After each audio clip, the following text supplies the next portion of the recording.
Welcome back to the Be Strong Show. I am your host, Michelle Shirley, CEO and Chief Heart Officer for Be Strong International. I am so happy that you have tuned in today. Where have you been? We missed you. We missed being a part of this with community newspapers. It's been a while. And so now we're back in full effect with some amazing guests today. I do want to give you a brief update. We had over the summer an amazing back to school event where we gave over 2,000 book bags out to the community. And so we're here today to talk a little bit more about how that effort came about, all of the exciting things that happened during our back to school event. So we have two amazing guests with us today. We have William C. Diaz-Roussellot, Chair of Leadership Miami and General Counselor of Morgado Automotive Group. Welcome to the show. Good morning, Michelle.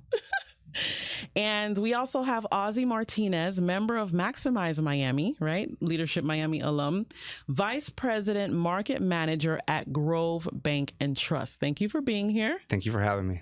Awesome. So let's get into it. Tell me, William, about Leadership Miami. The audience probably would love to know. I know that there are nonprofit leaders that watch our show, and so would love for them to know about Leadership Miami, how that program works, and a little bit about how nonprofits could get involved.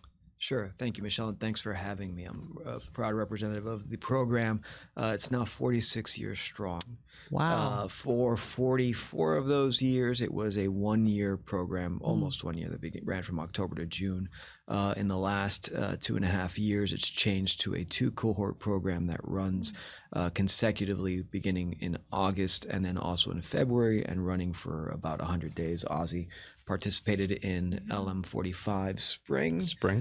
That was my vice chair year. Nice. And the idea is that we request our impact partners, our nonprofits in the community, to submit proposals that can be executed within 100 days.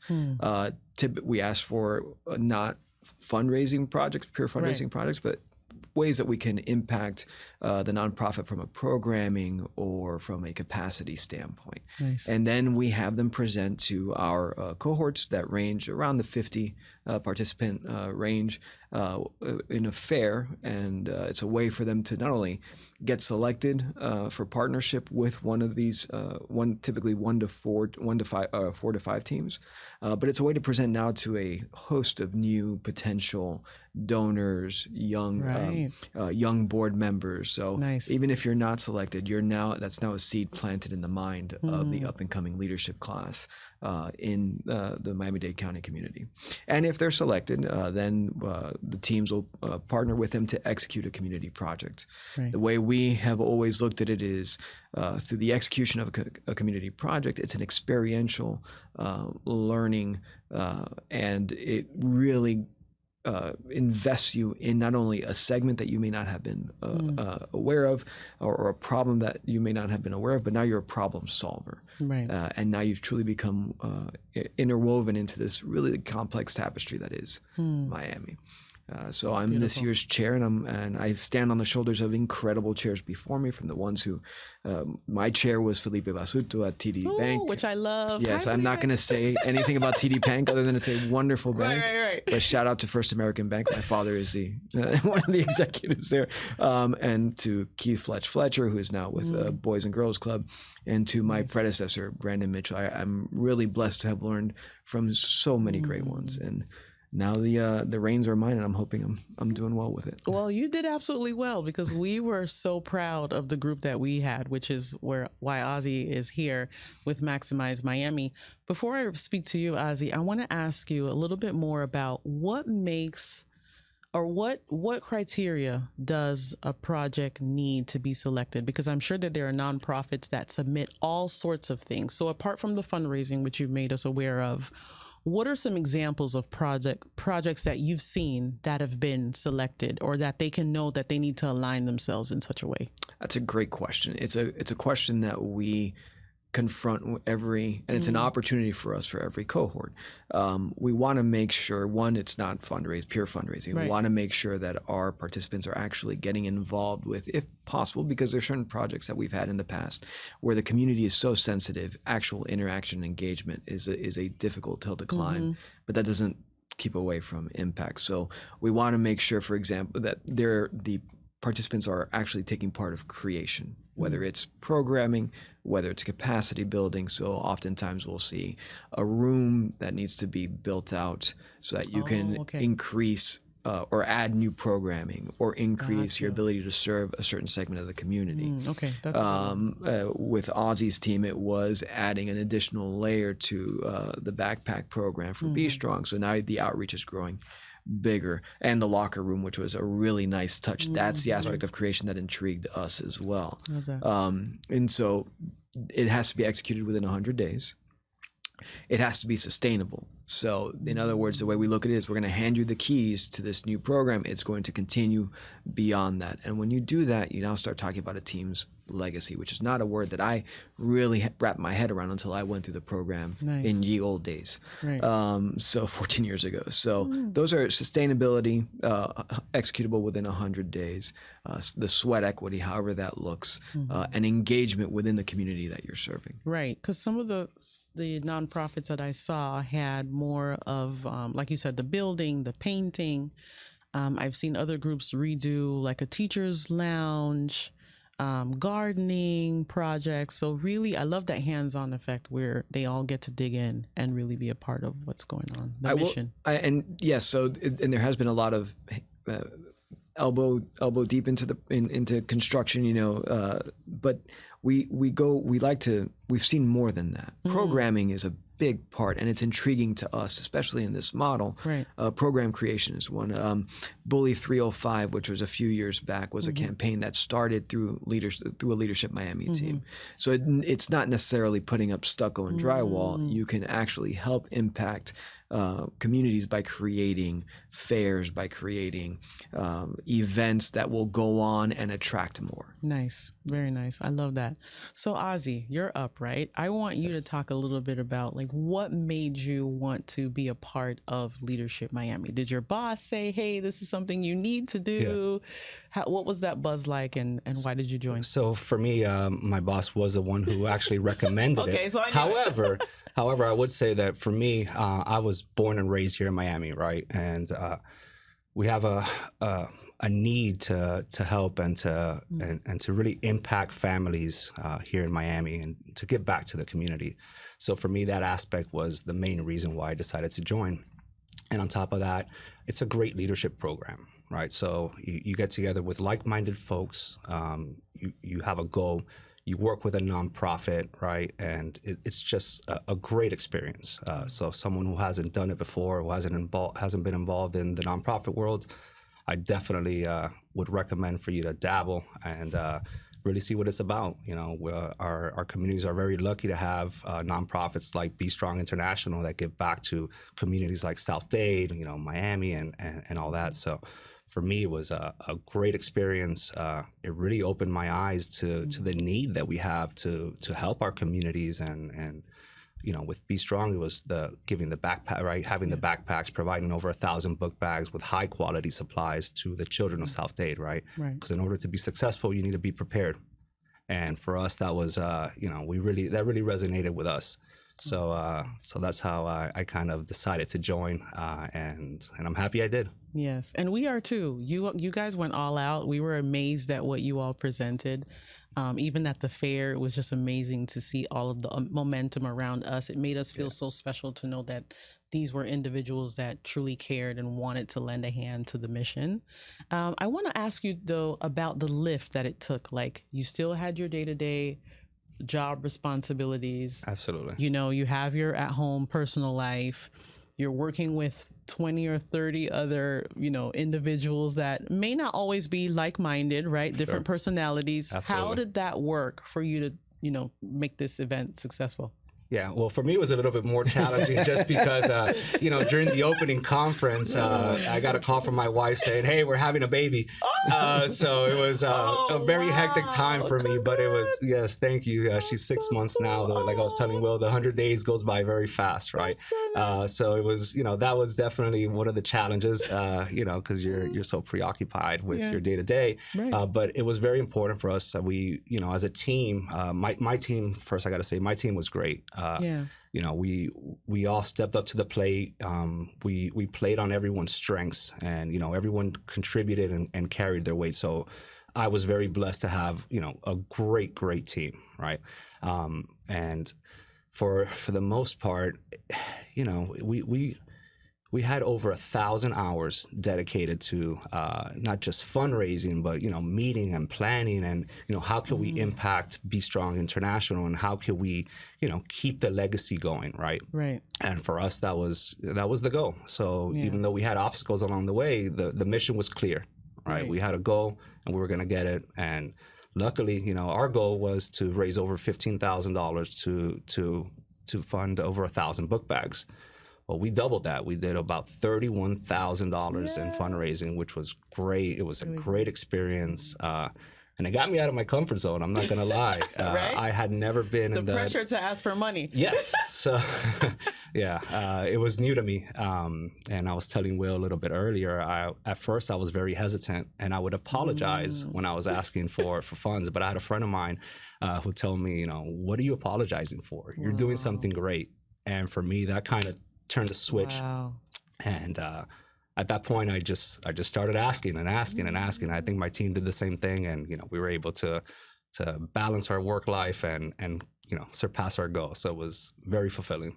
That's so great. And your boss, I'm sure, worked with you when it came to like things you needed to do, meetings you need to have during that 100 days to adjust your schedule to all of the tactics and strategy meetings that you had to have, right? Yeah, I'm very blessed to be working with Grow Bank and Trust. Nice. Not just my boss, but the whole institution really stepped up to the plate, and they donated, they attended events, they supported me throughout the process, and gave me some advice.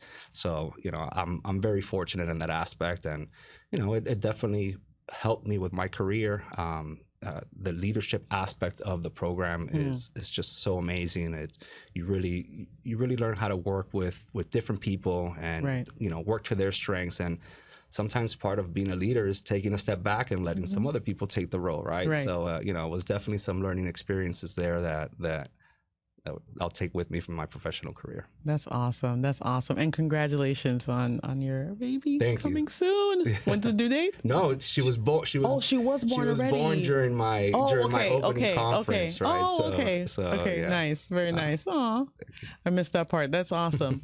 So I was going to ask you, William, how do you balance being the chair? Because that's a big role. There's so many participants in the program, the organizing of all of these activities, making sure that all of these high-end professional leaders get what they need out of the program. How do you manage that with your big job?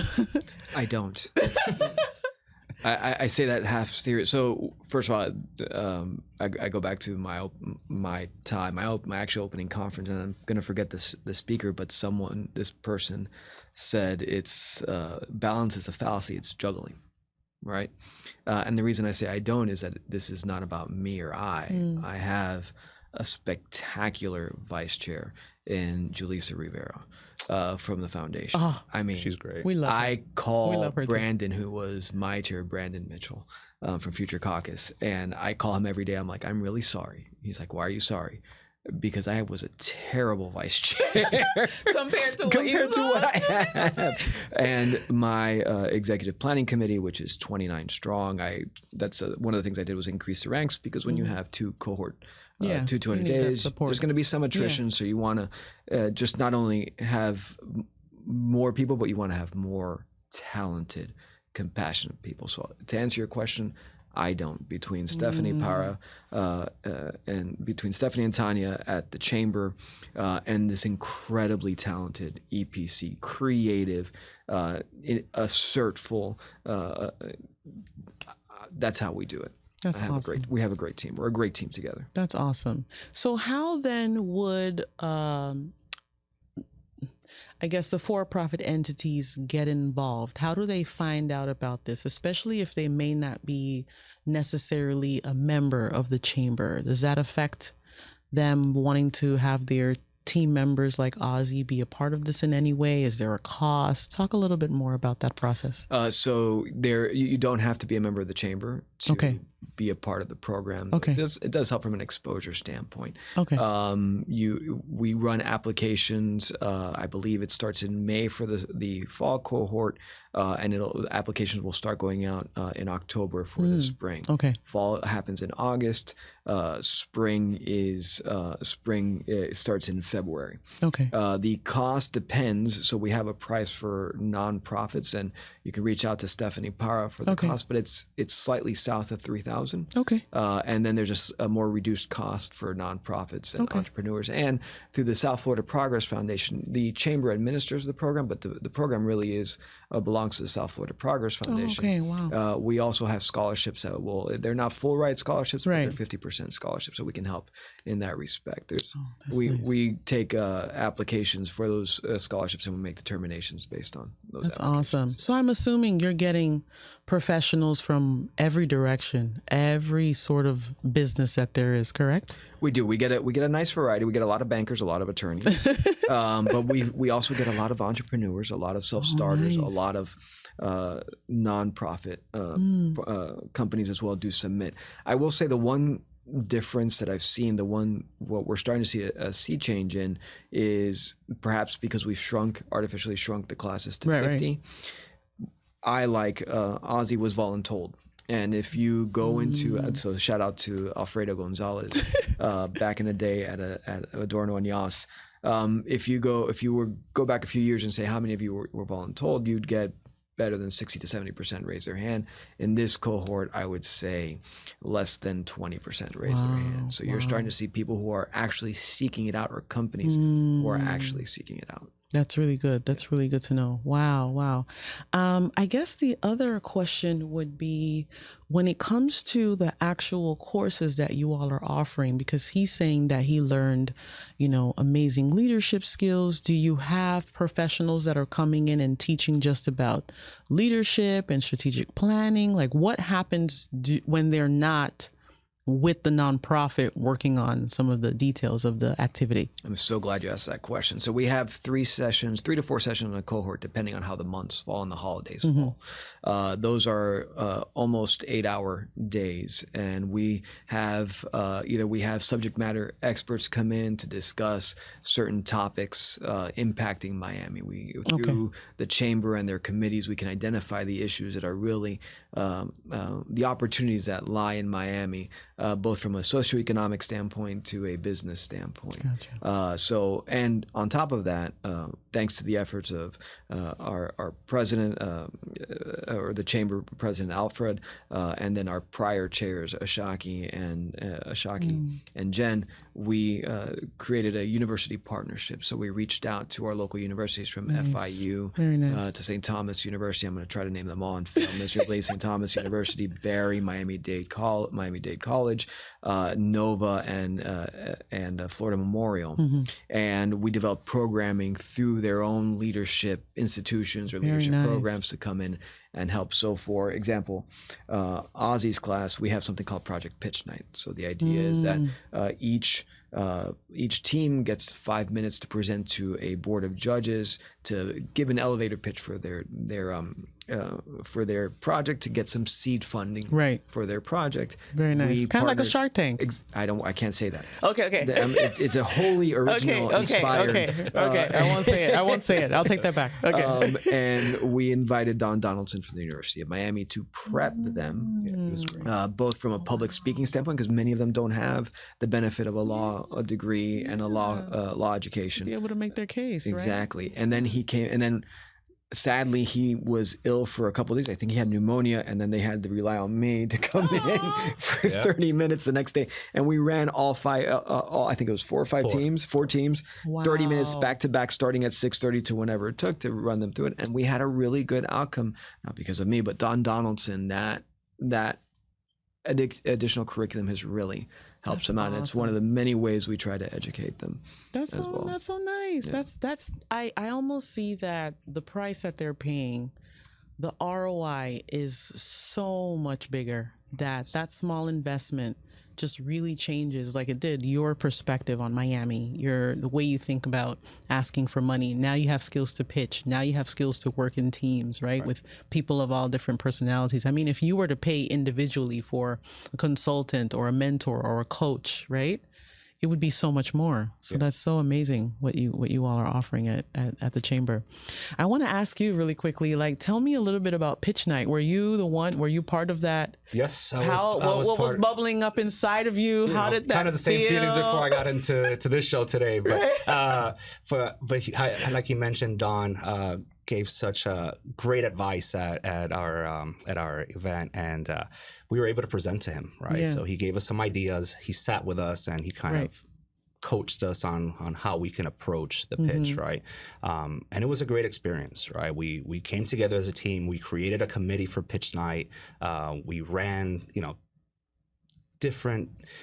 We spoke about just everything that we can to really make the pitch good. And I had two other of my teammates with me up there that really, they stole the show. Wow. I mean, they were just amazing, right? Nice. So it was great. It was a great experience. It got us, some funding, which was great, and it was a great experience. Yeah, and you leveled up, right? Yeah. Their presentation was, and ironically, you won some, but they weren't the one. The team who took it, but their presentation, having seen it from prep and having seen it executed, was so wonderful and mission definitive in the sense of they took certain things out of a book bag and then added, and each book bag had a different set, and then they presented it to the judges without saying much except instructing them on what to take out. And then they simulated a classroom setting where the student had to write something. Well, what happens to the student who didn't have the pencil? What happened? And each activity required something that the judges did not have in their backpack. Right. And then they did a great job of placing those judges in the mind and shoes of a child facing this at one of the most peer pressure moments in their lives, and the impact that they had. It delivered it home, and it's a credit to them, to Don Donaldson and their facilitators. Oh, they're great. I'd be remiss if I didn't mention how important our facilitators were to our group. So So thank you to Paco, Annette, Sarah, and Jay. So that's so awesome. So we were there, of course, for pitch night to support you all, and we heard a little bit about what went on, but we were like, man, we want to be inside the room to hear what they're saying. So it was really fun to know that you guys did great. We did hear that you guys did great. So we relied on you for a lot of support and information on how we can really make an impact on our pitch. So we appreciate your feedback as well. Yeah. And I hope that the experience was great for your entire team, because Juan was sort of like your point person for this entire thing. And, he was amazing. He loved from the very moment this project, and how you guys supported him as well, because he was taking lead on the other end as far as the Be Strong side of things. Yeah, so he was definitely instrumental to our success. So we're happy that we had Juan helping us out. Yes. Awesome. One last thing about Project Pitch Night. Ostensibly, the idea is money, seed money. But really what I think it happens to do is ingrain the mission of the nonprofit into key players in the group. So by the time they leave that night, they're really clear on the mission and the goal. And I think they've fallen in love a little more with the project. Well, that's a good point. What I can tell you is every time I left Be Strong, I left pumped. I wanted to knock down doors, and I wanted to make a difference, right? But it's really eye-opening, right? Because you hear about it, but when you actually see it, for me, it really touched home. It's our community needs us, right? And you guys do such a great job of giving back to the community, not just to the kids, but to the families, right? You guys support South Dade that needs all the help it can get, and we're very, very lucky to have you guys helping out our children in South Dade. No, this was an amazing program for us. I'm sure on behalf of the board of directors too, we all felt the love and the support that you guys gave. I mean, just the way in which, like William said, you ingrained yourself so much in the mission. It was clear about what you needed, what you wanted. The ask was very clear all around, the fundraising events that you all put on, and then sweating in the sun that day to pack some of those bags, right? It was interesting, but it showed the grit that you guys had as well to make it to pull off a project in 100 days. 100 days. It goes by very fast. Right. You're when counting you first get down. there, you're like 100. That's a long time. And And then it's before like, you know it, it's you're at day not. 90, and it's like, okay, time to really pick it up. But no, but it was great. We were able to accomplish our goal and surpass it, and all the other teams as well.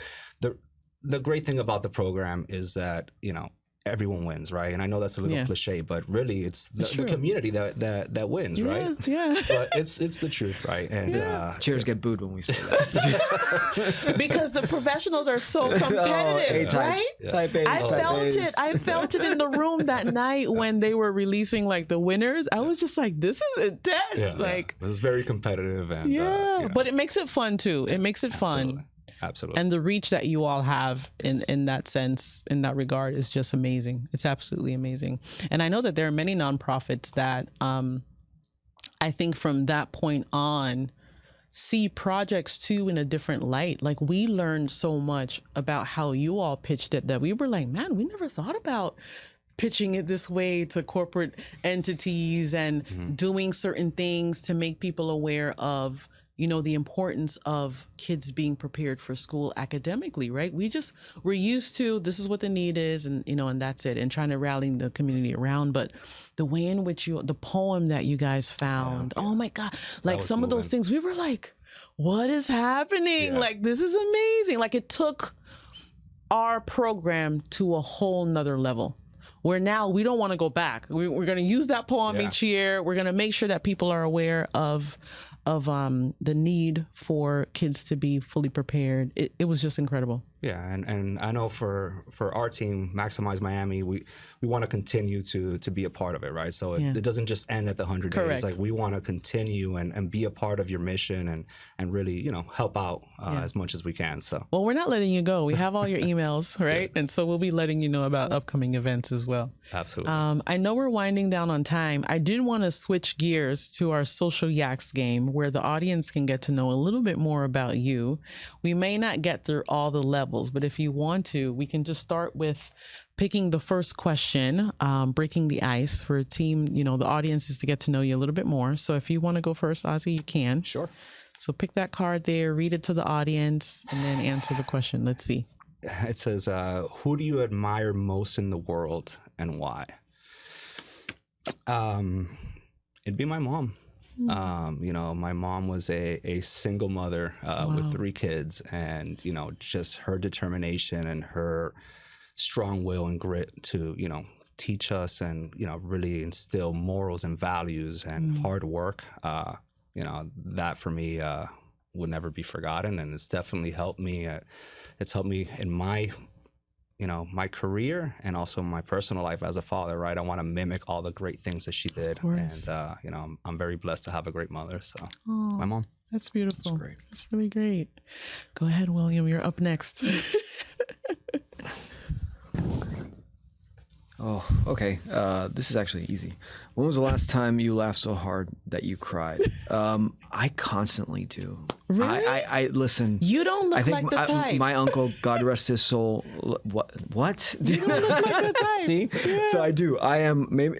I had an uncle who I think he loved me as his nephew because anything he said, I would die laughing. And I have a group of friends. My wife makes me laugh. My boys, not so much often, but they do make me laugh. And I have a group of friends who constantly crack me up. I have to put the phone down because I have to be productive. If not, they're making me laugh till I cry. I love to laugh. I love to laugh. And so, yeah, I constantly. Oh, that's constantly. great. Yeah. That is so beautiful. All right, we'll go to the next level here. We'll skip and we'll go to the get social. The yak is a very social animal. So let's pull. Yep, go ahead, Ozzy. What family traditions are important to you? So for me, having dinner as a family is very important to me. It's something that we did when I was younger, and it's something that we still do today.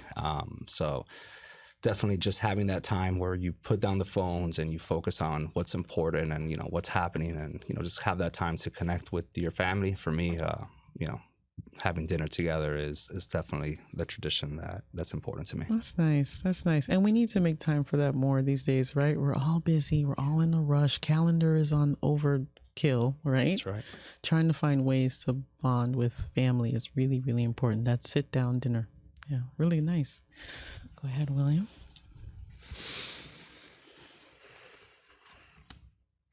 What would you say to your younger self? Get involved. It took me too long. I was Oh, wow. in my mid-30s when I was voluntold to get into Leadership Miami. Up to then, I floated. I did what I had to do with school, but never really participating, even though my first volunteer job was with my high school at Christopher Columbus.